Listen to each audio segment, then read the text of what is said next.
Hello, welcome to Do It Yourself channel. Today I will show you how to turn on and where to find smart lock options in Samsung Galaxy S22. Where to look for smart lock options? We need to go to settings. In settings we have lock screen. Right now we have a pattern setup, so we can use our smart lock settings. And here we have a few options. For example, on body detection, trusted places, or trusted devices. Here we can set up when our smart lock will be active.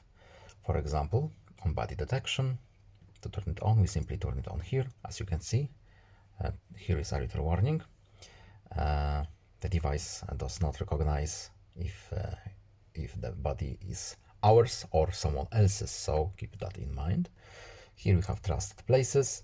We can add our home, our workplace, etc.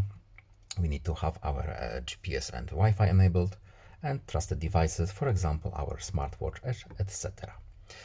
And that's all the options. I hope this video was helpful to you. Please leave a like and subscribe. Have a nice day and see you in the next video. Goodbye.